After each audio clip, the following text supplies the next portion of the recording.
오늘 우리에게 주신 하나님의 말씀은 예레미야가 2장 18절에서 22절까지의 말씀입니다. 예레미야가 2장 18절에서 22절까지의 말씀, 제가 한 절, 여러분들이 한 절 교독으로 보겠습니다. 제가 먼저 읽겠습니다. 그들의 마음이 주를 향하여 부르짖기를 딸 시온의 성벽아 너는 밤낮으로 눈물을 강처럼 흘릴지어다. 스스로 쉬지 말고 내 눈동자를 쉬게 하지 말지어다.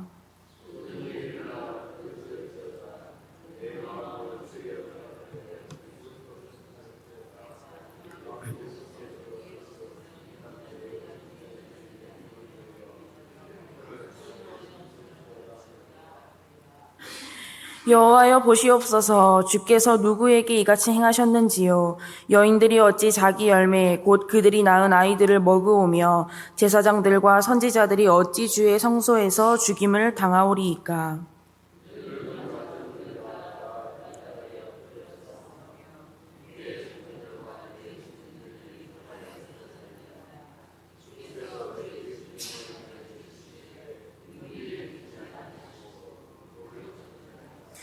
22절 함께 봅니다. 주께서 내 두려운 일들을 사방에서 부르시기를 절기 때 무리를 부름같이 하셨나이다. 여호와께서 진노하시는 날에는 피하거나 남은 자가 없나이다. 내가 낳아 기르는 아이들을 내 원수가 다 멸하였나이다. 아멘. 할렐루야. 오늘도 하나님의 말씀을 통하여서 풍성한 은혜 누리시기를 축복합니다. 어미새 한 마리가 알을 낳기 위해서 나뭇가지 위에 둥지를 지었습니다. 그런데 한 농부가 그것을 보다가 어미새가 힘들게 지어놓은 둥지를 헐어버렸습니다. 다음 날 어미새는 똑같은 자리에 다시 둥지를 짓기 시작했지만 농부도 또다시 그 지은 둥지를 헐어버렸습니다. 그러기를 수차례 반복한 후에 드디어 그 어미새가 그 나뭇가지를 버리고 다른 나뭇가지 위에 둥지를 지었습니다.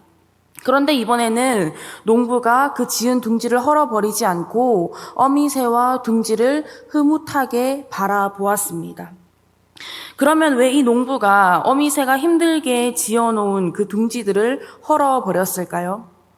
어미새가 선택해서 지었던 그 둥지를 짓기 위해서 선택했던 그 나뭇가지는 썩은 나뭇가지였기 때문입니다.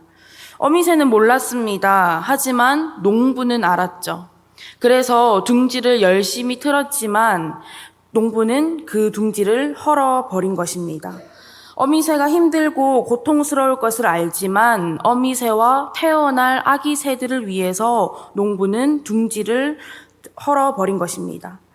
그래서 어미새가 안전한 나뭇가지 위에 둥지를 틀 때까지 농부는 가만히 있을 수가 없습니다. 계속해서 둥지를 헐어버린 것입니다. 오늘 본문에 나오는 남유다의 상황이 마치 둥지를 잃어버린 어미새와도 같습니다. 고통스럽습니다. 힘듭니다. 그런데 이 고통을 남유다에게 내리신 분이 누구라고 말씀하고 있습니까? 22절 말씀을 보십시오. 주께서 내 두려운 일들을 사방에서 부르시기를 절기 때 무리를 부름같이 하셨나이다.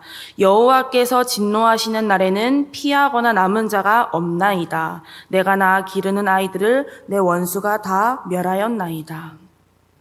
여호와 하나님의 진노로 인하여서 이 고통이 시작된 것입니다. 하나님은 실수가 없으신 분입니다. 그렇기 때문에 하나님께서 이 남유다에 내리신 이 심판은 결코 실수가 아닙니다. 분명한 원인과 이유가 있는 것이죠. 그러면 하나님께서 진노하신 이유와 이 남유다가 심판의 고통을 겪게 된 원인이 무엇입니까? 하나님의 백성들이 하나님을 버렸기 때문입니다. 범죄했기 때문입니다. 하나님을 사랑하지 않고 경외하지 않고 더 이상 하나님의 말씀에 순종하지 않았기 때문입니다. 하나님께서 가증히 여기시는 우상 숭배를 일삼았기 때문입니다. 그럼에도 불구하고 하나님께서는 당신의 백성들을 사랑하시기 때문에 예레미야 선지자를 통해서 하나님의 말씀을 선포했고 돌아올 기회를 끊임없이 주셨습니다. 하지만 백성들은 돌아오지 않았습니다. 오히려 하나님께서 보내신 선지자들을 핍박했고 그 악한 행위는 날이 갈수록 심해졌습니다. 썩은 나뭇가지 위에 계속해서 둥지를 지은 것입니다. 그렇기 때문에 하나님께서는 그것을 보고만 있을 수 없었기 때문에 그 둥지를 헐어버린 것이죠. 그 이유가 무엇입니까? 조금 전에도 말씀드렸듯이 사랑하기 때문입니다. 사랑하지 않으면 썩은 나뭇가지뿐만 아니라 둥지를 짓든 말든 상관하지 않을 것입니다. 자신이 지은 둥지를 헐어버리는 농부의 마음을 어미새는 알지 못하듯이 남유다도 하나님의 마음을 알지 못했습니다. 그저 자신들이 겪는 고통에 힘들어서 울부짖기만 했습니다. 하지만 하나님께서는 예레미야 선지자를 통해서 그 고통의 상황을 견뎌낼 수 있는 방법, 회개하고 돌이킬 수 있는 방법을 말씀해 주셨습니다. 오늘 본문 18절과 19절 말씀을 보시겠습니다. 그들의 마음이 주를 향하여 부르짖기를 딸 시온의 성벽아 너는 밤낮으로 눈물을 강처럼 흘릴지어다. 스스로 쉬지 말고 내 눈동자를 쉬게 하지 말지어다. 초저녁에 일어나 부르짖을지어다. 내 마음을 주의 얼굴 앞에 물 쏟듯 할지어다. 갓길 어귀에서 주려 기진한 내 어린 자녀들의 생명을 위하여 주를 향하여 손을 들지어다. 하나님께서는 예레미야 선지자를 통하여서 이 고통의 상황, 힘들고 어려운 상황에 더욱더 기도하라고 말씀하셨습니다. 그러면 이렇게 생각하시는 분이 있을지 모르겠습니다. 안 그래도 힘든데 기도가 무슨 말입니까? 지금 당장 내 앞에 닥쳐진 문제부터 해결해야지 기도가 무슨 말입니까? 일단 숨 쉴 구멍부터 만들어야지 마음 편하게 앉아서 기도나 하고 있을 때입니까? 유행가 중에 내 인생에 태클을 걸지 마라는 제목을 가진 노래가 있습니다. 우리를 위하여 둥지를 파괴하시는, 그 둥지를 헐어버리시는 하나님을 향해서 때때로 우리는 이렇게 말합니다. 하나님, 도대체 어떻게 하란 말입니까?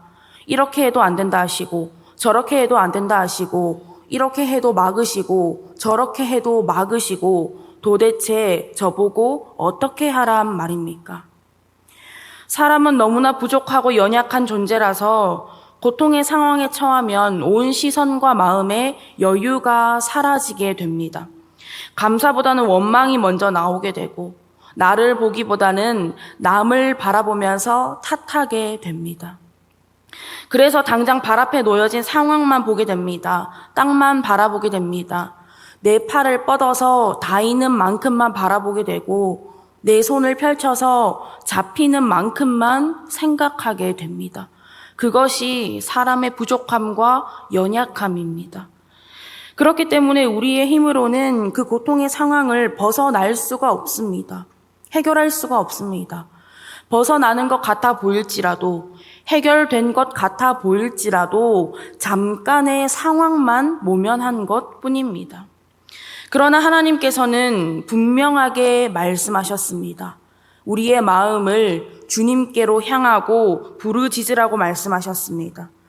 밤낮으로 눈물 흘리며 쉬지 말고 기도하라고 말씀하셨습니다. 초저녁에 일어나 부르짖고 주님 앞에 물 쏟듯이 마음을 쏟아내며 기도하라고 말씀하셨습니다. 주님을 향하여 손을 들고 간절히 기도하라고 말씀하셨습니다. 시편 기자는 이렇게 말씀합니다. 시편 62편 8절 말씀입니다. 백성들아 시시로 그를 의지하고 그의 앞에 마음을 토하라. 하나님은 우리의 피난처시로다. 결코 쉽지 않은 시간들일 것입니다. 그러나 우리가 기도해야만 하는 이유는 그것만이 방법이고 정답이기 때문입니다. 길을 가다가 넘어져서 무릎을 다쳤다고 한번 생각해 보십시오. 피를 닦고 소독을 하고 상처에 약을 바르고 붕대를 감싸야만 낫습니다.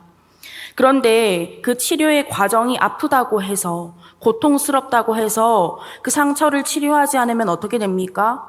상처가 덧나는 것입니다. 곱는 것입니다. 그래서 그 작은 상처의 문제뿐만 아니라 더 큰 문제로 악화되는 것입니다. 그러면 어떻게 해야 합니까? 아파도 피를 닦아야 합니다. 아파도 소독을 하고 약을 바르고 붕대로 감싸야 하는 것입니다. 힘들고 고통스럽지만 견뎌내야만 하는 것입니다.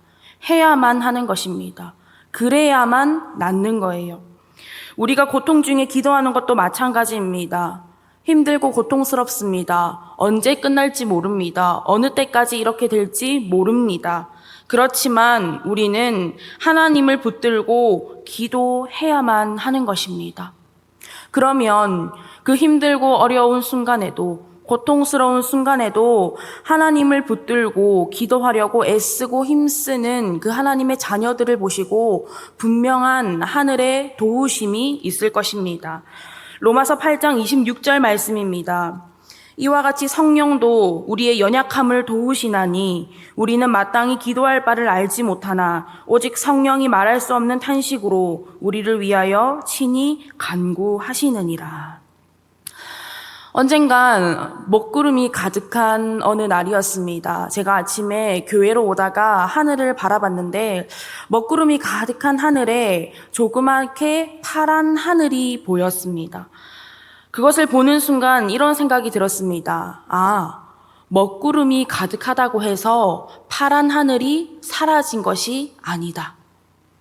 먹구름이 가득한 것은 결코 파란 하늘이 사라진 것이 아니라 우리 눈앞에 보이는 잠깐의 현상일 뿐이다. 우리가 기도한다는 것, 우리가 세상에서 믿음을 지키며 살아간다는 것은 비록 우리의 삶에 이렇게 먹구름이 가득한 순간이 있을지라도 영원히 변하지 않으시고 사라지지 않으시고 우리와 함께 하시는 하나님을 붙들며 그런 하나님께만 소망을 두며 살아가는 것이구나라는 생각을 한 적이 있습니다. 여러분, 하나님께서는 지금도 살아계시며 영원하십니다. 하나님께서는 지금도 우리를 위하여서 밤낮 쉬지 않고 일하고 계십니다. 그렇기에 우리는 이 사실을 믿으면서 잠깐의 먹구름에 우리의 시선과 마음을 빼앗기는 것이 아니라 그러한 상황 가운데서 나를 먼저 돌아보고 회개해야 할 것이 있다면 속히 회개하고 돌이켜야 하는 것입니다. 소망을 하나님께만 두어야 하는 것입니다. 그리고 눈을 들어서 정답이 되시고 우리의 소망이 되시는 하나님께 기도해야 하는 것입니다. 손을 들고 기도하면서 하나님의 도우심과 회복을 구해야만 하는 것입니다. 오늘 이 새벽 하나님께서 우리에게 주신 말씀을 붙들고 기도하실 때에 우리의 마음이 온전히 하나님께만 향하기를 원합니다. 우리의 마음을 하나님께 쏟아내며 기도하시기를 원합니다. 그래서 지금도 살아계시며 우리와 함께 하시는 하나님을 만나고 하나님의 역사하심을 경험할 수 있는 저와 여러분 밀양선결교회 모든 성도님들 될 수 있기를 간절히 바라고 원합니다. 기도하겠습니다. 하나님, 오늘도 하나님의 귀한 말씀을 허락하여 주시고 말씀과 기도로 하루를 시작하게 하심에 감사드립니다. 하나님 아버지, 우리는 너무나 부족하고 연약합니다. 그래서 고통 가운데 넘어지기도 하고 주저앉아 있기도 하고 믿음의 부족함으로 하나님을 원망할 때도 있습니다. 주여, 우리를 긍휼히 여겨 주시옵소서. 우리에게 기도할 수 있는 힘을 주셔서 어떠한 상황 가운데서도 눈을 들어 하나님을 바라보게 하시고 손을 들어 기도할 수 있게 하여 주시옵소서. 그리하여 졸지도 아니하시고 주무시지도 아니하시며 우리를 위하여 일하고 계시는 하나님으로 인하여 내가 먼저 변화되고 삶이 변화되는 역사를 경험할 수 있기를 간절히 원합니다. 감사드리며 예수님의 이름으로 기도드렸습니다. 아멘.